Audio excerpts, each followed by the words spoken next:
Hello, good morning. Thank you very much for joining us this morning. My name is Alejandro Poiré. I'm the Dean of the School of Social Sciences and Government here at Tecnológico de Monterrey. And I'm very, very pleased to have you all around here. This is a very exciting opportunity and a great conference. I said good morning because I'm in Mexico City, but good evening, good afternoon to everyone who's in other places in the world. We're very happy to have you this morning. And in this opportunity, we're going to have a really, I think, groundbreaking opportunity to take a look at what it is that we can actually do from the position of researchers and from the position of investigators and public officials in charge of economic data to think about new ways in which we can use the massive amounts of data that are currently available, both that are being produced by individuals and large organizations to improve our knowledge of both contemporary and current economic trends, but also about a massive number of social and economic phenomena the world over. I am very, very happy and I'm very, very thankful for the collaboration that we have been able to produce alongside INEGI, our national statistics and research entity, which is lauded worldwide for its quality, the quality of its professionals and the quality of the data that it produces. And I am also very thankful to the economics department here at Tecnológico de Monterrey in Mexico City and Professor Hugo Fuentes for allowing us to be a part of this very, very interesting conference. Thank you very much to every one of you for being here. Thank you to our presenters and our researchers. And I now give the floor to Francisco Corona, a senior researcher at INEGI, for the first part of our discussions and presentations. Again, we are very happy to have you here, and I hope this is productive and as interesting as it already looks on paper. Thank you very much, and have a very, very productive conference. Adelante, Francisco. Good morning to all. My name is Francisco Corona. I am researcher of the Mexican National Institute of Statistics, or INEGI. I have the pleasure to introduce to Luigi Mazzi with this conference titled Big Data Types for Macroeconomic Nowcasting. Now I will read the short bio of Luigi Mazzi. After more than 30 years as Eurostat permanent staff and 2 years as technical director at GOPA Luxembourg, Luigi Mazzi is now senior consultant in statistics and econometrics. His main areas of interest are time series analysis and modeling, business cycle analysis, nowcasting, forecasting, big data, seasonal adjustment, and uncertainty in official statistics. Luigi Mazzi is author of more than 150 working papers and chapters in books, as well as editor of some books, handbooks, and guidelines. Welcome, Gianluigi, and thanks for being here.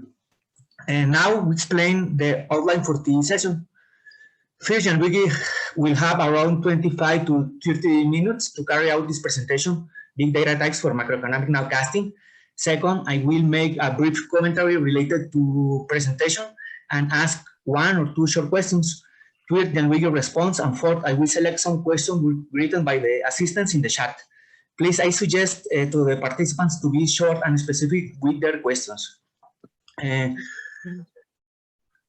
This presentation is very important in the context of new casting approaches because it allows to disentangle the types of new information that can be used in different statistical and econometrics models. For example, vector error correction models, ARMA models, linear regressions, factor models, MIDAS, among many others, focusing on their particularities of using this big data information.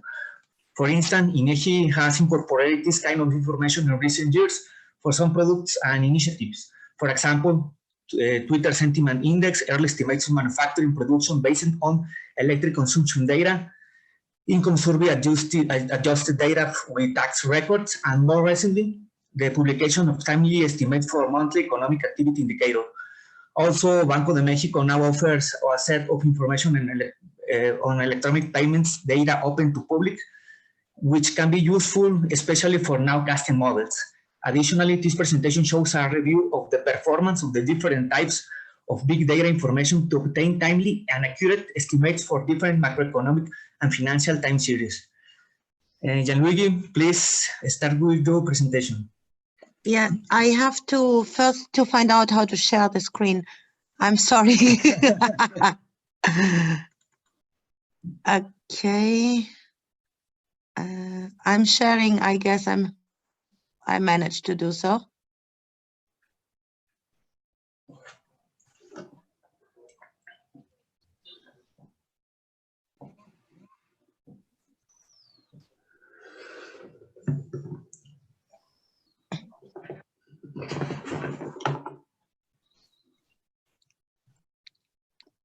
You can see everything, yes?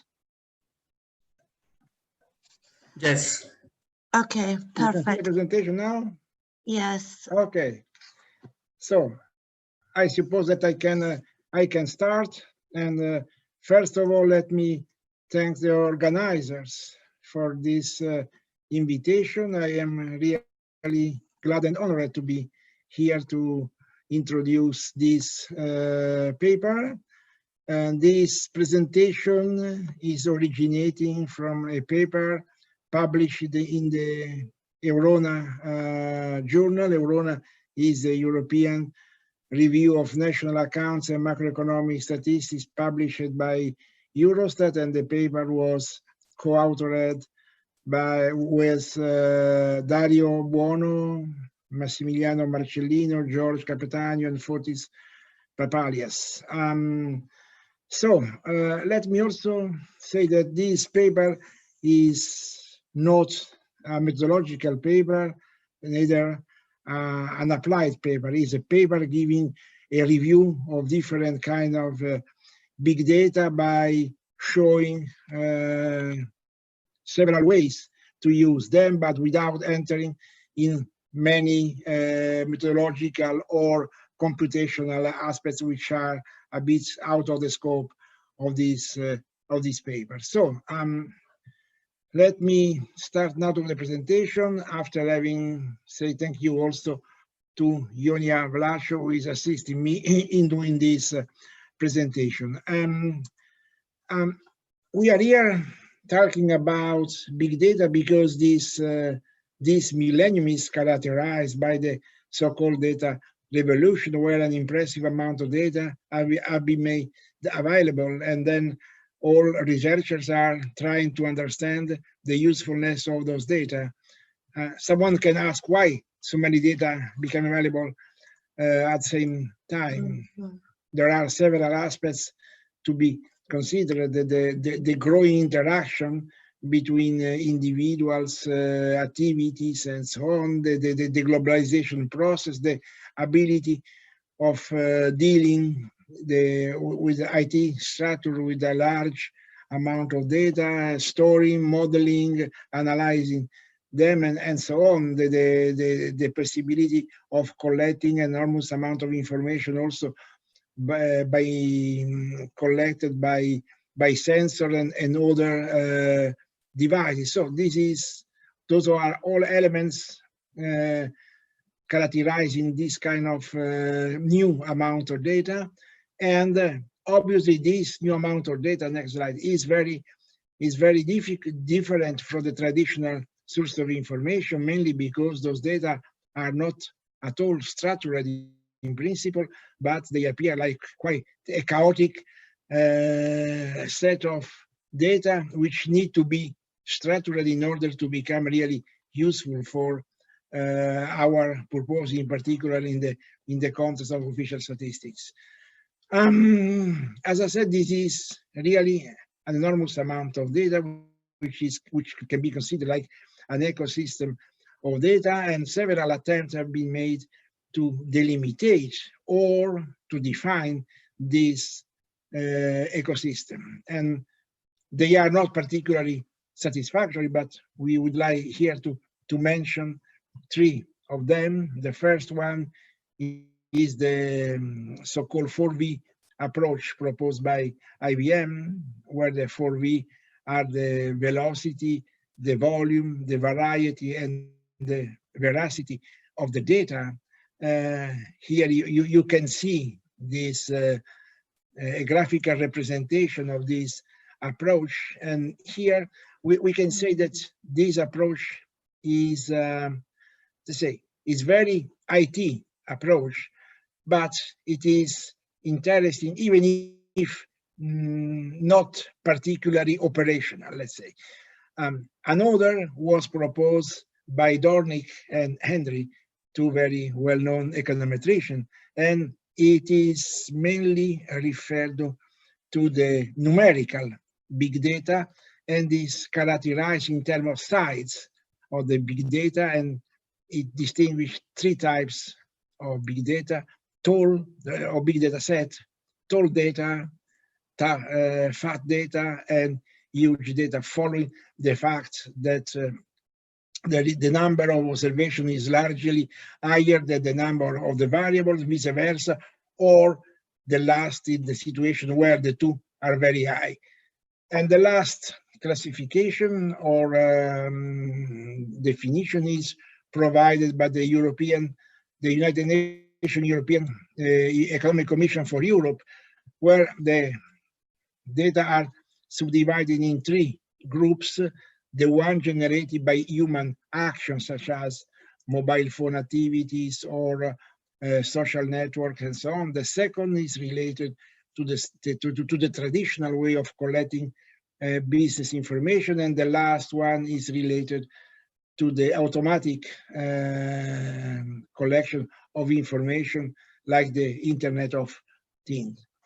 But from our point of view, this is not enough, in the sense that from our point of view, it was important to have within this ecosystem a classification based on the type of data. So what is generating the data, which are the actions or the tools generating the data, and based on that, we need to identify the usefulness of the data in the field of nowcasting and forecasting. In this paper, we are a bit going further, in the sense that we are also referring to the usefulness of the data in other areas, in particular in the monitoring of the SDGs, which is also particularly relevant for statistical offices. So in doing that, we have identified 10 categories, which are showing here, 10 types of big data, together with their relevance for nowcasting and also for SDG monitoring.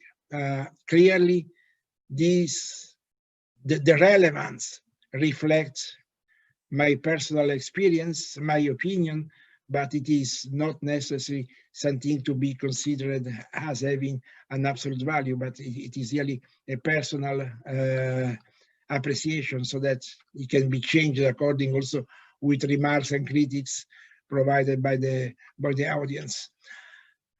So now we are trying to analyze a bit type by type the different kind of big data. So starting with the financial market data, we can say that this is a category of big data containing all kind of more or less automatic action related to the financial transactions, so that it is a very huge set of information which are collected almost continuously due to the new technologies used in the financial market activities, and which are very much unstructured, so that and also containing a lot of individual and personal information, so that there is also a big issue of confidentiality related to the utilization of this data, so that what it is needed is a process of temporal and also cross-sectional aggregation in order to derive some time series like available at daily or weekly or sometimes monthly frequency to be used in statistics. How this kind of data can be used? For example, they can be used in detailed analysis of microstructure of the financial market, but they can also be used in several ways in nowcasting and macro and forecasting macroeconomic activities, but they can also contribute to the development of some uncertainty or sentiment indicators and so on. It is clear that access to this data is not particularly easy, so that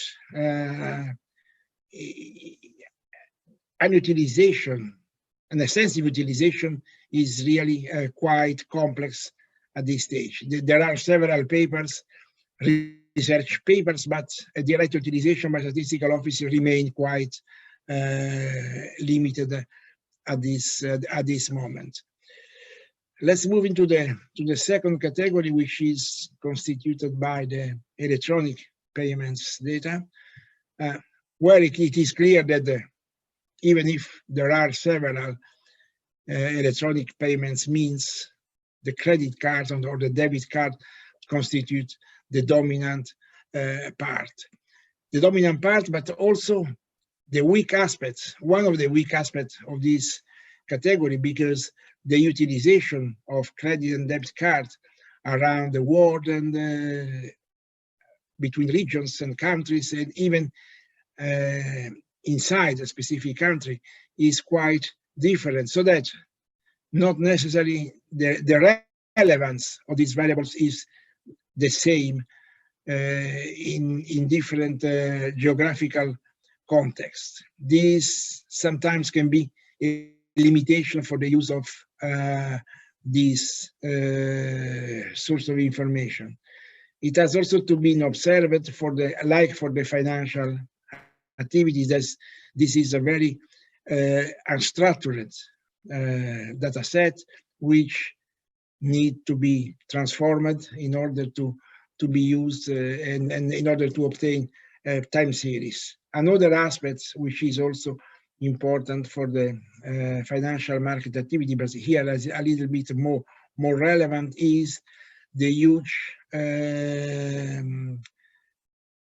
weekly or sometimes even daily periodicity which is observed, so that there is an infra-monthly seasonality which need to be removed before their utilization for nowcasting and forecasting purposes. Utilization of this kind of information has been made in several areas of macroeconomic forecasting, for example, for forecasting GDP, but also for forecasting retail sales, monthly sales, for forecasting the quarterly household consumption, to build up new indicators for the retail sales on weekly basis and things like that. And there is also another utilization which is interesting, which constitutes the analysis of the behavior of consumers around extreme events, like around turning points. It could be useful in the future to study the attitudes during the pandemic. It was very useful to study the attitude around the 2001 events in the US, and so that. Nevertheless, we have to consider that the accessibility of data is quite challenging for several reasons. One is related to the privacy aspect. The second one is also related to the fact that the data are not free available, but they are property of some of a very limited number of companies. And the second one is the fact that time series are quite short, and so that this is restricting for the moment the use of these data in sophisticated modeling exercise. So we can, after two categories of quite high relevance in the context of economic activity, we are moving to a third one, which is represented by the mobile phone data, which is a little bit different, if you want. In this context, you have to say that all mobile phone data are related to the calls, to the SMS, to the mobile internet activity, mobile banking, and also to all GPS related data. The use of mobile phone is quite important in the, especially in developing countries or in emerging economies, and especially to study poverty aspects, to study the density and mobility of population, but also to provide an estimation of the actual population, to make estimation of labor market indicators like unemployment or job vacancies. It is clear that these big data source, as several others, is particularly important where there are important lack of traditional data sources, which is typically the case in developing economies, so that the traditional ways of collecting information is not well developed, or the data are not particularly reliable. And in this case, the mobile phone data can provide a very important supplement for this kind of information. And it has been proved, for example, in some Africa countries, that they can produce sufficiently reliable estimates. So let's moving now to another category, which is constituted by the so-called Internet of Things data. This category is really one of the more complex to be understood, and also probably the less explored for the moment. It is the category where we grouped all data which have been obtained as a consequence of the activity of a sensor of another device automatically registering activity not directly related to human actions. So that this is the big difference between the mobile phone data, where the data are generated by human action, and here where they are not generated by human action. And in this context, we have all data derived by the data collected by sensor, by other devices. We have the smart city, the smart home system, and several others kind of automatic collection of information. It has been very much used already in areas such as the meteorology or the geology and things like that, but it is clear that it can be particularly useful also in statistical domain, even if, as I said, this is still largely unexplored. In particular, it is largely unexplored in the context of nowcasting and forecasting, even if we consider that there are interesting potentials here of this kind of data.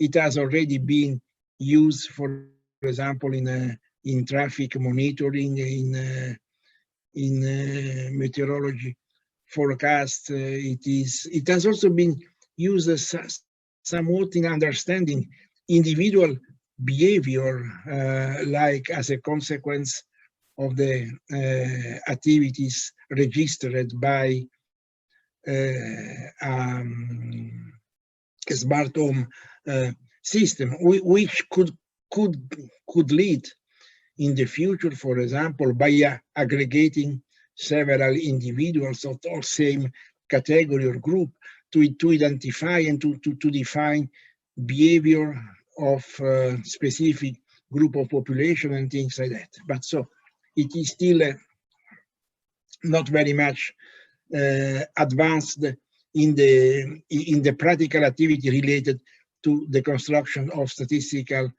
information. So moving to satellite images, this is related to the collection of images provided by satellites, which collect an enormous amount of images, high quality images, sequence of images with several frames by seconds, and which are the property of the national agencies dealing with this, or some private agency, like sometimes Google or Apple and things like that. And this kind of information has been originally used for a large number of reasons: meteorology, agricultural, the war, and intelligence, and so on. But also it started to be used as an indication of the level of development of some areas, and of indicator of possible development of some specific regions, and so on. Nowadays, it is largely used in identify some specific variables, especially related to the SDGs, and to forecast their future evolution, for example, poverty, inequalities, and so on. It is also used in forecasting annual GDP, and to study the social, the economic, social development of some regions and countries. It is also very much useful to understand some specific behavior, for example, the industrialization with an area. And here, the key elements of this investigation and this exercise, this forecasting, etc., is represented by the night light phenomenon. So really relating the night light of specific area to the level of economic activity, and so on, which has been considered a quite important element, because he has a quite high correlation with the economic development and with the economic activity. And the data, the access of data is not very challenging, but it is clear that in this case, to use this data, we have to develop some specific tools which are not the same of the tools we are using in the previous category of big data, since we have essentially images and not numbers of conversation or other kind of activities. So now we are going back again to a category which can be really relevant in terms of economic analysis, which is constituted by the scanner prices data.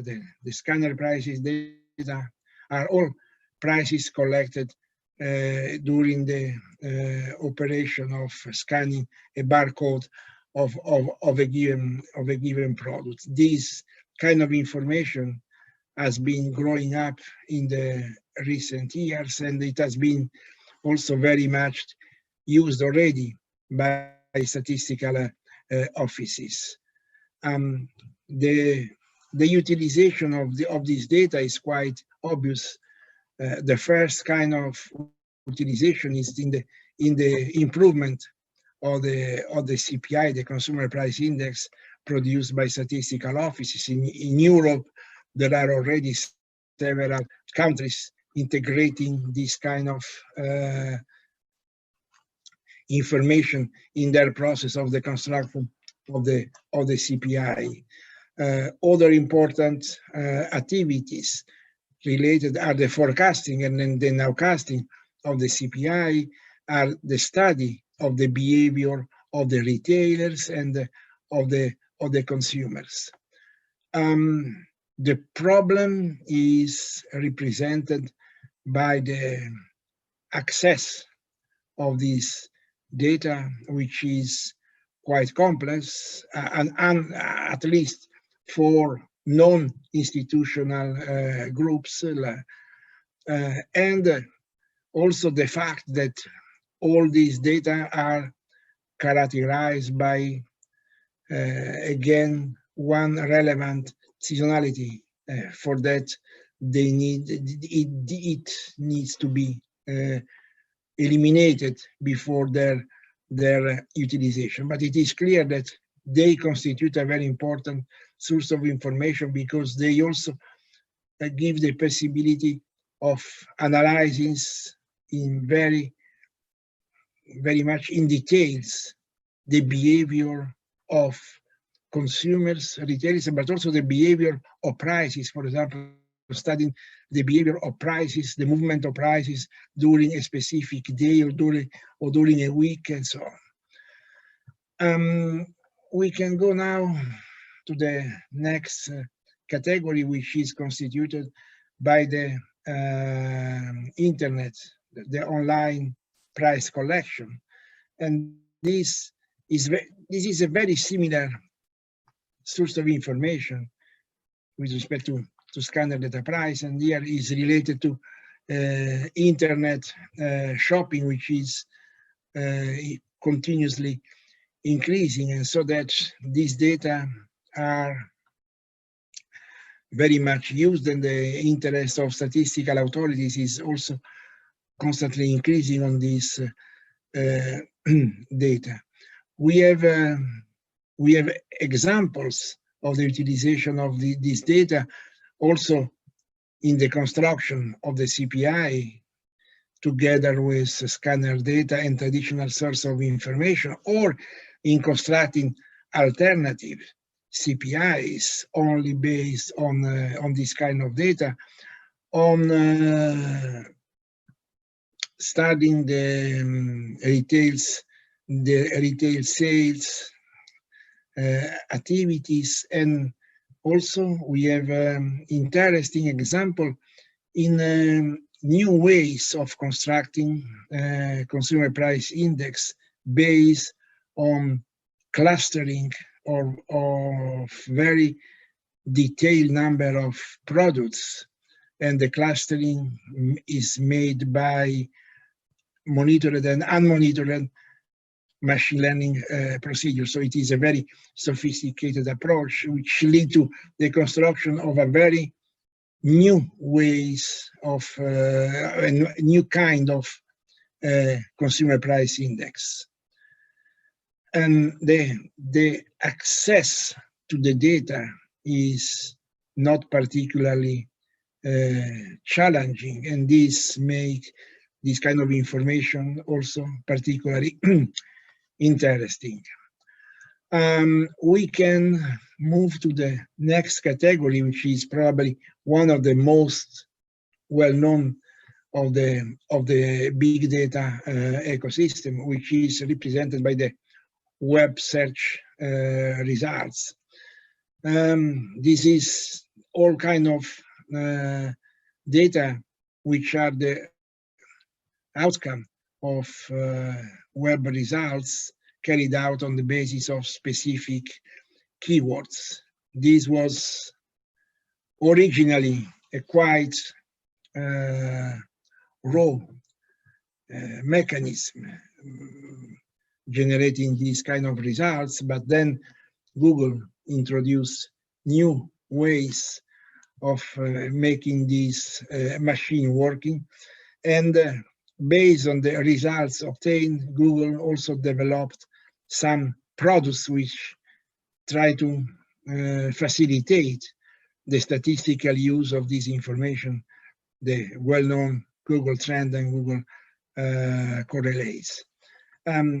So this kind of information is originating by big data, but they are not typically big data, because at the end of the story, the results are very aggregate, and so they look much more to normal kind of data and not really to big data. So they are introduced in big data because this is their origin, but they are not big data in terms of the tools to be used. There is a large literature in the utilization of big data for nowcasting and forecasting exercise, but there is also a long tradition of the use of this kind of data in the context of the construction of policy uncertainty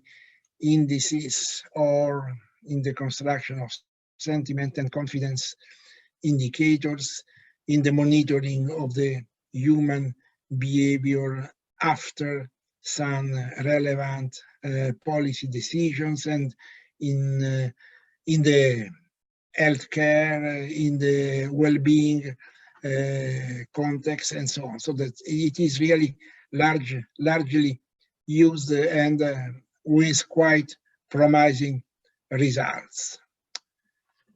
Another category is represented by the textual information, where the textual information refers to all text produced by newspaper, news releases, press communication, minutes or official documents of institutional bodies like central banks, and so on.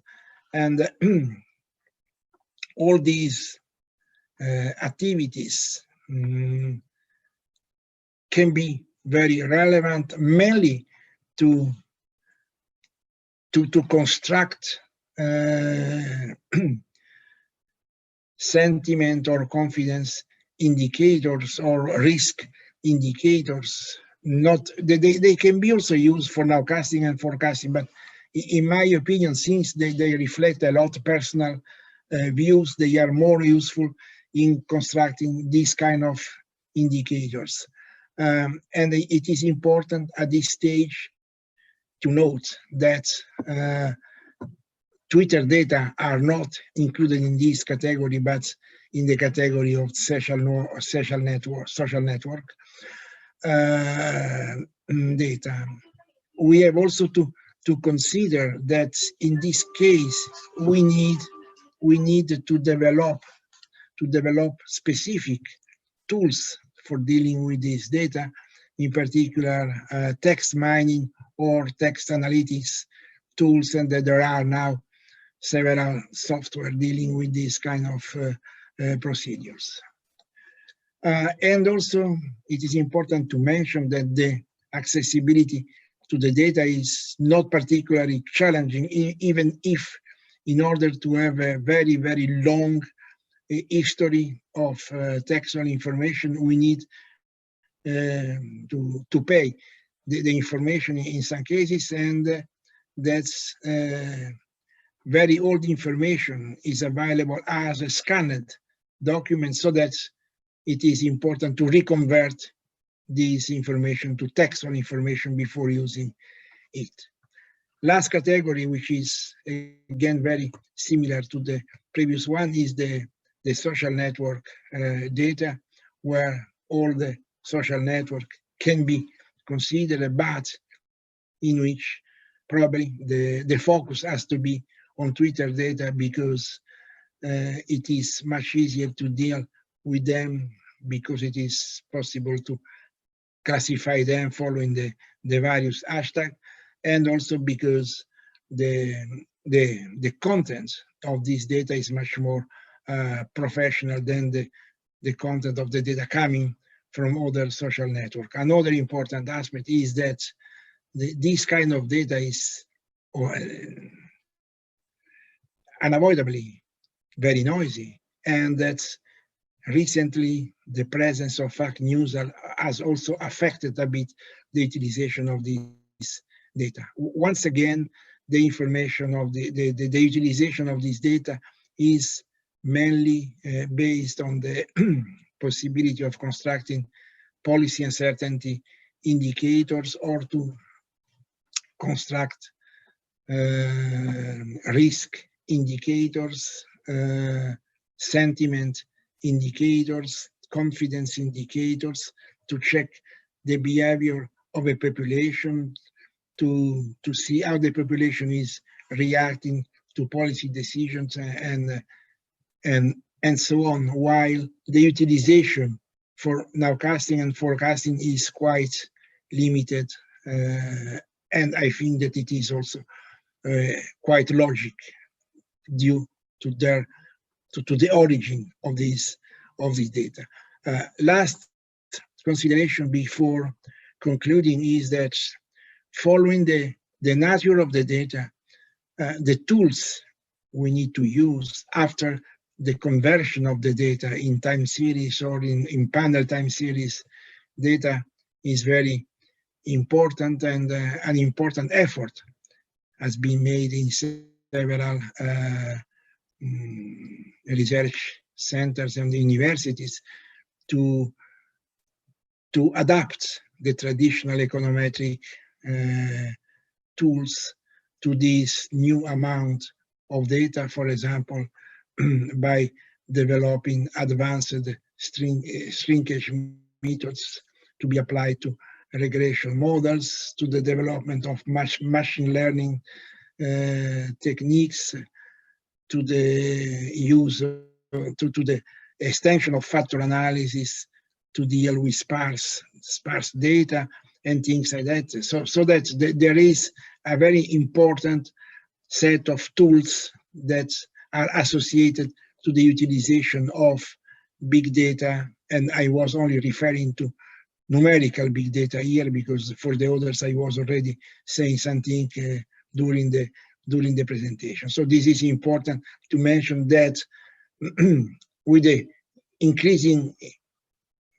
augmentation of the amount of data available, also econometricians are trying to adapt the tools in order to be able to deal with this very large amount of information. So this is all for my presentation. Thank you very much for the attention.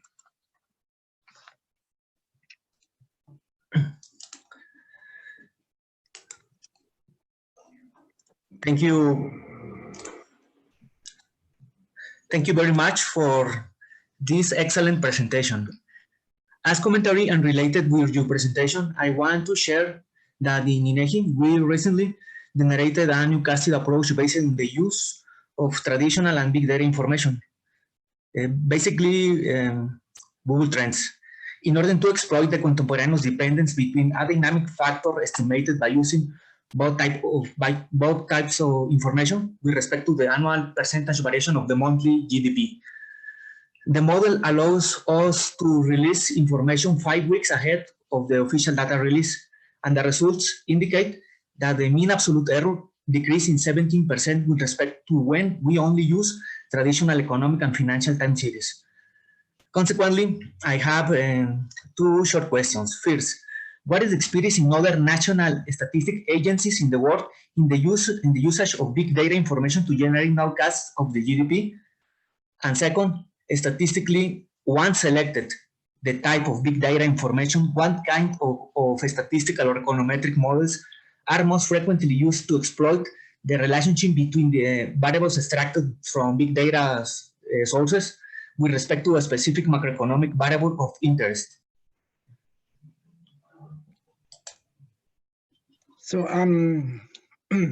thank you very much. It is very interesting what you said for your experience. We were mainly conducting a similar exercise related to the nowcasting or the advanced estimation of some macroeconomic variables, in particular GDP, industrial production, retail trade, unemployment, and so on. And what we notice is that mixing up big data and traditional data, big data coming from Google Trend in this specific case, and traditional data, the relevance of big data is very important before the end of the period. So when we are estimating, for example, the GDP of October, still in October, the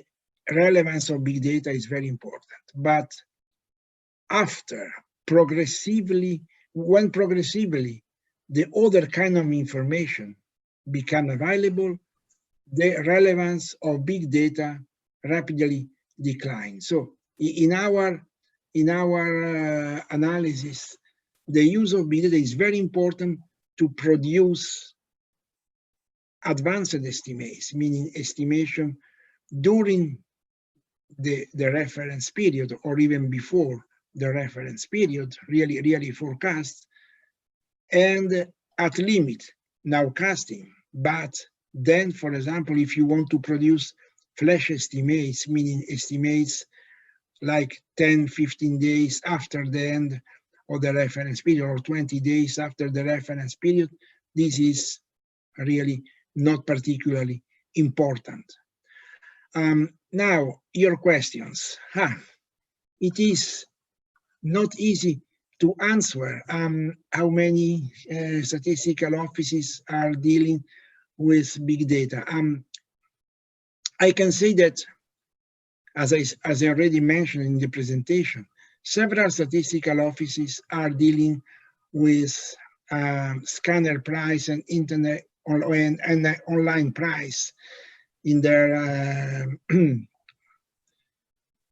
consumer price, in the construction of their consumer price, and in nowcasting and forecasting the consumer price. Personally, I saw not many papers originated by statistical offices related to other to the utilization of other kind of big data. There are much more papers originated by central banks than statistical offices.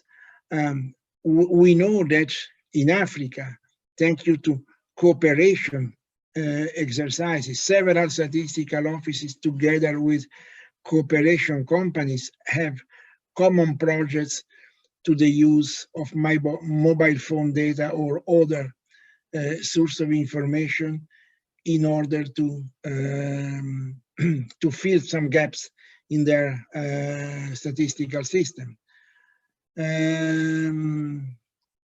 But I cannot go more in details about that. Concerning the which are the tools, it depends what is the objective of using the big data, which objective we have. Clearly, in the nowcasting and forecasting exercise, the use of shrinkage regressions is or sparse factor models is very much used together with the possibility we dealing with mixed frequency data in order to accommodate the fact that big data are often available at daily or even weekly frequency. in other contexts, clearly the tools are very different because, for example, when you are constructing CPIs, for example, here we have to include the big data in a traditional process of aggregation, which is typical of the statistical offices for the construction of their price index. Clearly, it has to be amended due to the very large amount of data included in the internet price or in the scanner prices data, but the characteristic of the tool remains essentially the same. And as I said, for images and for textual data, obviously there are specific tools to be used, which are not really related to the traditional econometric tools.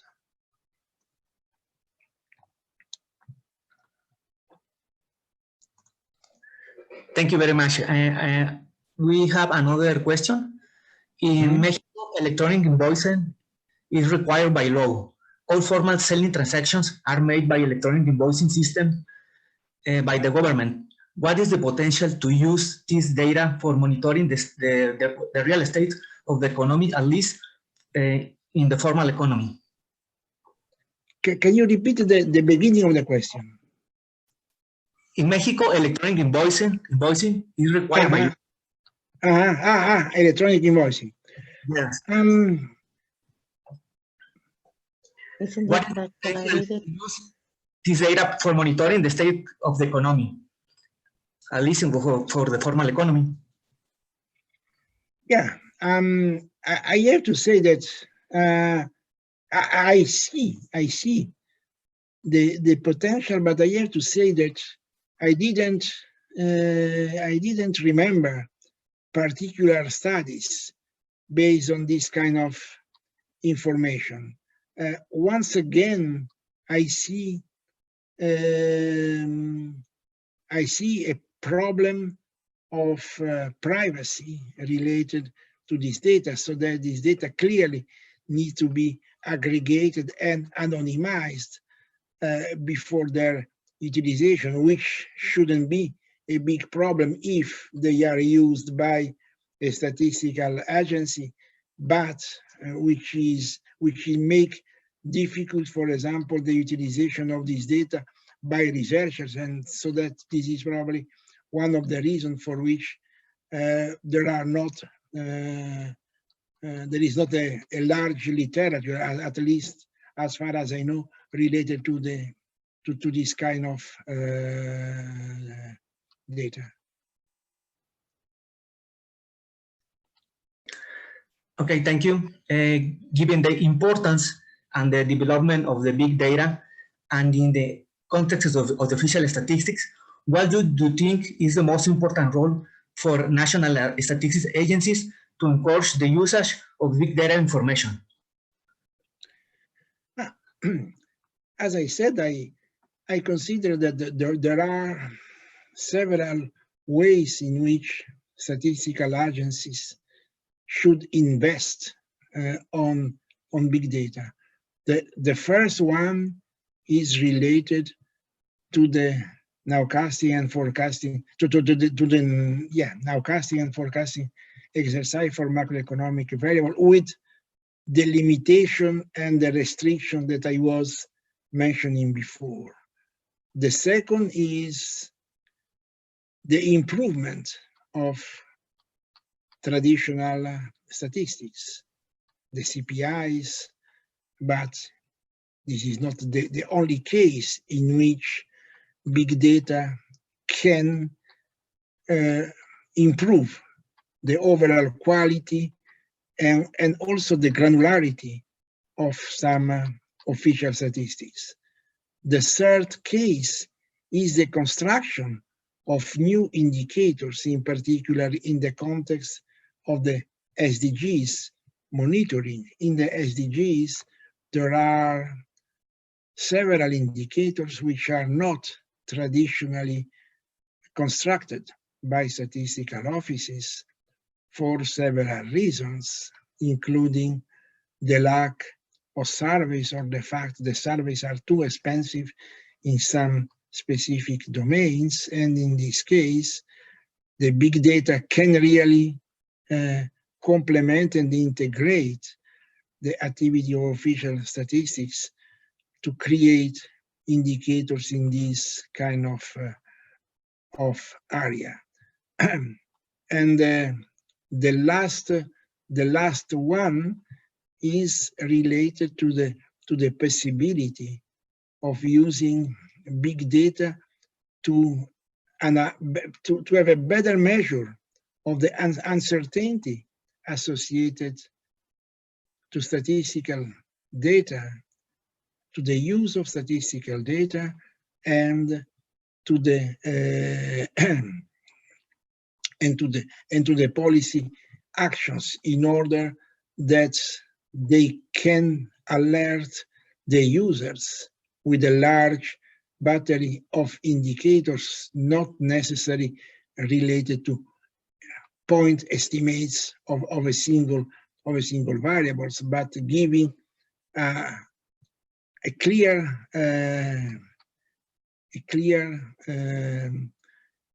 estimates of the level of uncertainty associated to variables and combination of variables, for example, creating a set of indicators for policy purposes. And thank you again, Gianluigi, for sharing your time and knowledge with us. And the time is finished. Thank you very much. Thank you.